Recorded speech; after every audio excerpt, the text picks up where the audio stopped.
Salam jumpa kembali saudara-saudariku yang terkasih dalam Tuhan kita Yesus Kristus. Salam sejahtera untuk kita semua. Berkat Allah yang Maha Kuasa senantiasa menyertai kita. Marilah kita mendengarkan dan merenungkan bacaan-bacaan kitab suci hari Kamis tanggal 1 Juli tahun 2021. Bacaan pertama dari kitab Kejadian pasal 22 ayat 1 sampai 19. Setelah semuanya itu, Allah mencoba Abraham. Ia berfirman kepadanya, "Abraham," lalu sahutnya, "Ya Tuhan." Firman-Nya, "Ambillah anakmu yang tunggal ini, yang engkau kasihi, yakni Ishak, pergilah ke tanah Moria, dan persembahkanlah dia di sana sebagai korban bakaran pada salah satu gunung yang akan kukatakan kepadamu." Keesokan harinya, pagi-pagi bangunlah Abraham. Ia memasang pelana keledainya dan memanggil 2 orang bujangnya beserta Ishak anaknya. Ia membelah juga kayu untuk korban bakaran itu. Lalu berangkatlah ia dan pergi ke tempat yang dikatakan Allah kepadanya. Ketika pada hari ketiga Abraham melayangkan pandangnya, kelihatanlah kepadanya tempat itu dari jauh. Kata Abraham kepada kedua bujangnya itu, "Tinggallah kamu di sini dengan keledai ini, aku beserta anak ini akan pergi ke sana. Kami akan sembahyang, sesudah itu kami kembali kepadamu." Lalu Abraham mengambil kayu untuk korban bakaran itu dan memikulkannya ke atas bahu Ishak anaknya, sedang di tangannya dibawanya api dan pisau. Demikianlah keduanya berjalan bersama-sama. Lalu berkatalah Ishak kepada Abraham ayahnya, "Bapa," sahut Abraham. "Ya anakku." Bertanyalah ia, "Di sini sudah ada api dan kayu, tetapi di manakah anak domba untuk korban bakaran itu?" Sahut Abraham, "Allah yang akan menyediakan anak domba untuk korban bakaran baginya anakku." Demikianlah keduanya berjalan bersama-sama. Sampailah mereka ke tempat yang dikatakan Allah kepadanya. Lalu Abraham mendirikan mezbah di situ, disusunnyalah kayu, diikatnya Ishak anaknya itu, dan diletakkannya di mezbah itu di atas kayu api. Sesudah itu, Abraham mengulurkan tangannya, lalu mengambil pisau untuk menyembelih anaknya.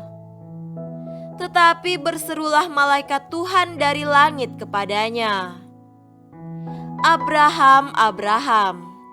Sahutnya, "Ya Tuhan."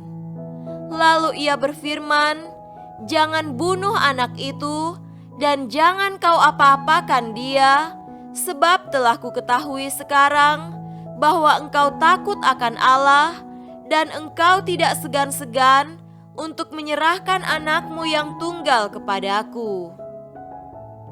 Lalu Abraham menoleh dan melihat seekor domba jantan di belakangnya yang tanduknya tersangkut dalam belukar. Abraham mengambil domba itu, lalu mengorbankannya sebagai korban bakaran pengganti anaknya. Dan Abraham menamai tempat itu, "Tuhan menyediakan." Sebab itu, sampai sekarang dikatakan orang, di atas gunung Tuhan akan disediakan. Untuk kedua kalinya, berserulah malaikat Tuhan dari langit kepada Abraham katanya, "Aku bersumpah demi diriku sendiri Demikianlah firman Tuhan.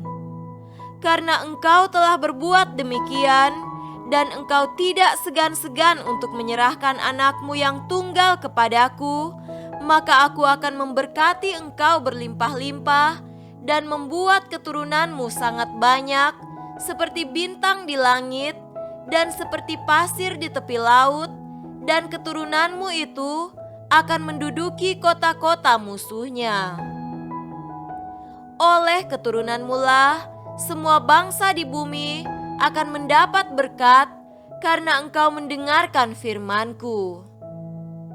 Kemudian kembalilah Abraham kepada kedua bujangnya, dan mereka bersama-sama berangkat ke Beersheba, dan Abraham tinggal di Beersheba. Demikianlah sabda Tuhan. Syukur kepada Allah.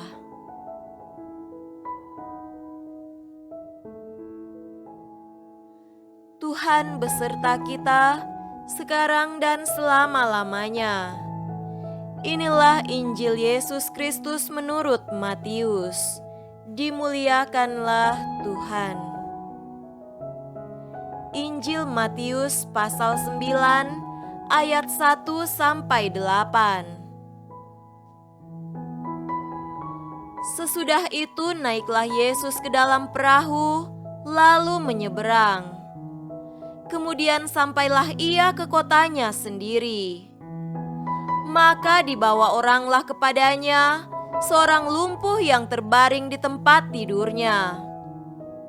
Ketika Yesus melihat iman mereka, berkatalah ia kepada orang lumpuh itu, "Percayalah, hai anakku, dosamu sudah diampuni."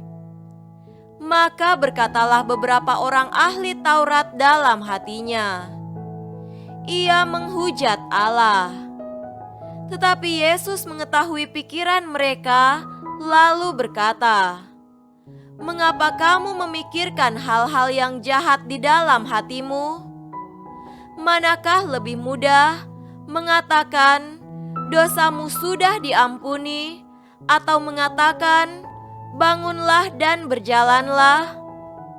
Tetapi supaya kamu tahu bahwa di dunia ini Anak Manusia berkuasa mengampuni dosa, lalu berkatalah ia kepada orang lumpuh itu, 'Bangunlah, angkatlah tempat tidurmu, dan pulanglah ke rumahmu.'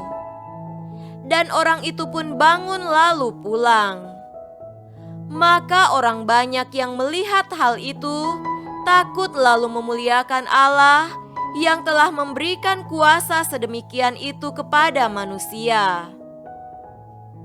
Demikianlah Injil Tuhan. Terpujilah Kristus.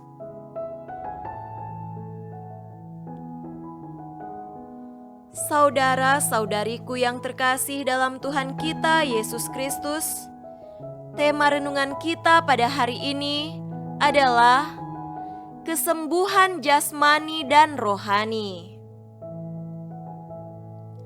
Kisah dalam bacaan Injil pada hari ini berbicara tentang Yesus menyembuhkan seorang yang lumpuh.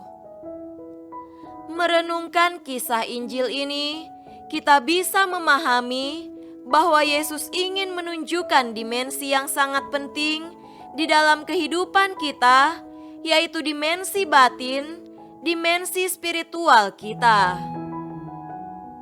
Pada awalnya, Yesus tidak menyembuhkan orang lumpuh itu secara langsung, tetapi terlebih dahulu mengampuni dosanya. Yesus berkata, "Percayalah anakku, dosamu sudah diampuni." Yesus ingin menggeser perhatian kita dari penyakit fisik ke penyakit rohani. Yesus ingin mengalihkan perhatian kita dari dimensi fisik ke dimensi spiritual. Yesus ingin menunjukkan kepada kita bahwa kedatangannya ke dunia tidak hanya untuk dimensi fisik, tetapi terutama untuk dimensi spiritual. Yesus ingin menyembuhkan akar penyakit yang paling dalam. Apa itu? Itu adalah dosa.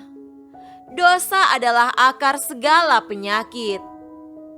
Tentu itu bukan hanya akar dari penyakit jasmani, tetapi juga akar dari penyakit-penyakit di semua aspek kemanusiaan kita. Sikap, perkataan, keinginan dan tindakan yang tidak berkenan di mata Tuhan dan tentu tidak bersesuaian dengan kebaikan dan kebenaran.